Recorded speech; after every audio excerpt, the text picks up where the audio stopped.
Hello, and thank you for dropping by at the eGroup Hub civicrm Basic Training Course. We're going to talk about civicrm and how we intend to use it here at eGroup Hub. civicrm is a contact relationship management package. Here we can create groups of people. You can create a new group by clicking on Contacts and New Group, or let's click on Manage Groups right now just to look at the situation with groups. Now, groups are important because we can use them to interact with people as a group, and so we want to have different groups of people so that we interact with in different ways. Okay, so you can see, for example, the mini hubs automatically get their own groups. Here's the EcoCity Hub group and the EcoCity Hub admin group. This is true for all of our mini hubs or organic groups. And if you want to add a group, you can also do that here. You can do it from the menu up top or do it from here. So click Add Group. There we go. And we are not going to add a group right now because we don't need to. But here you can see is the page. You better get a group name because you can see the red star. Access control means that this group is designed to give people access rights. Mailing list means that this group is designed to send emails to. Okay, so you can see we can set a visibility setting as to who can view details about the group. And you can also set parent groups. So groups can be parents of groups that are parents of other groups. And what that does is it creates group trees, and whatever group is a child of any group, for example, that you send an email to, they will all get the emails. So that's kind of a cool, clever tactic for civicrm. So now that we've looked at groups of what, you might ask, and of course the answer would be various types of contacts. Now we say create new with this button on the left. Of course you can create contacts with the menu on the top too using the contacts menu.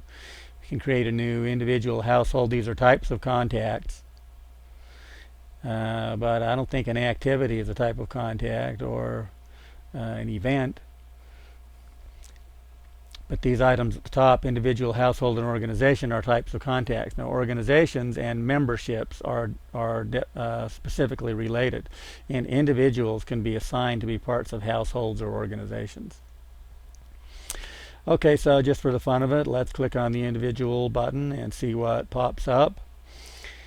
You can see our individual creation page, and basically there's just so many details about an individual here that you can fill in. Here we have collapsible menus, for example, if you want to look at or define a person's address. There are ways to eliminate contact duplicates for duplicate contacts. We won't be getting into that right now. So you can see that once we have created individuals, we can find them in the search function. So let's go to search, and you can see what we can all search for. Lots of cool things.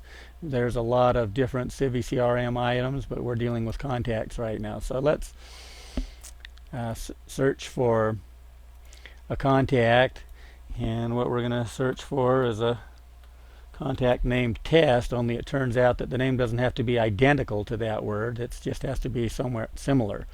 Now you can see that there's also other options, and by the way, if you're searching for contacts and it gets tricky, you can use the advanced search option.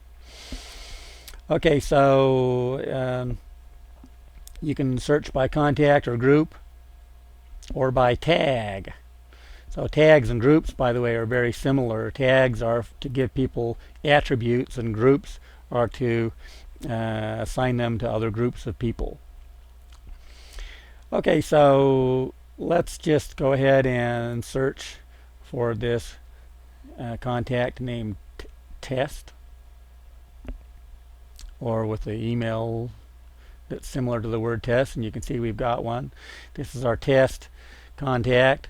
with a bogus email address explicitly for the testing of the error handling of our email system.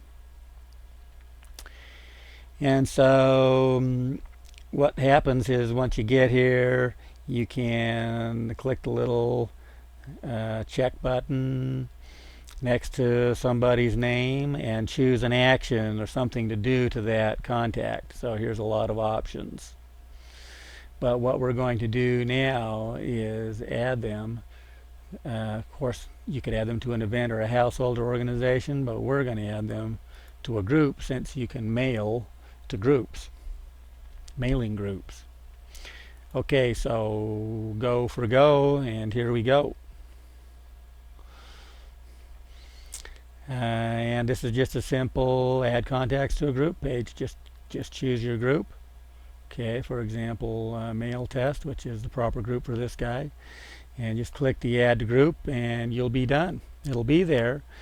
And once you've got people assigned to groups, you can mail to those groups. Now you can't mail to any groups. Let's go to this mailings and make a new mailing. Can't mail to any groups. You can only mail to groups that are mailing groups. Okay, so let's just name this mail. Mail. You got to have a name there or it ain't going to do nothing for you. So we click the mail test. Notice the red star again. Red star is a required field to add a group mail test. There we go. And click next.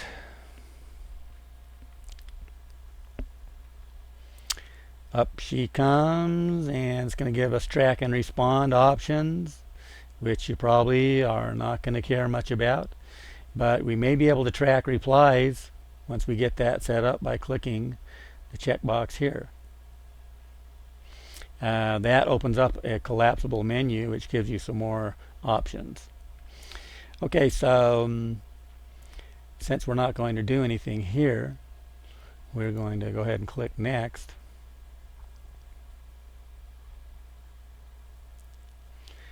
So step 3 out of 5, you can see. I'm going to go ahead and let them reply to eGroupHub. That's eGroupHub@gmail.com. And here you can write a letter. Now it's fairly common for stuff not to respond if there's no text in a letter, so I'm going to make sure we got some. Now you could save that as a template. Letters can be saved as templates. And then you can come back later and make a few adjustments and send a mailing.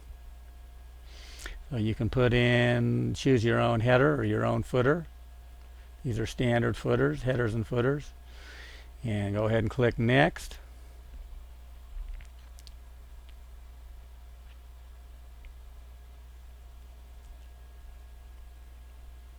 Oh, whoops, don't have a mailing subject. Better get one in there. Sorry about that. Don't forget the mailing subject. In fact, that's a good thing to have here because you probably will forget the mailing subject. So let that be a reminder.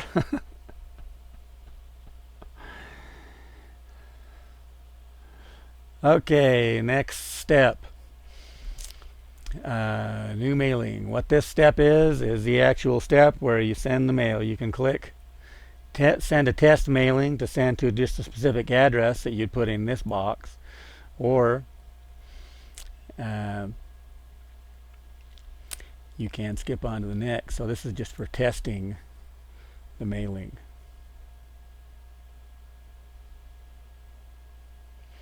And here, this page, this is the final step.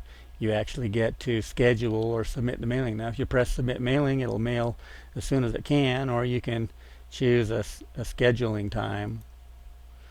You can see the nice little option here to send that mail.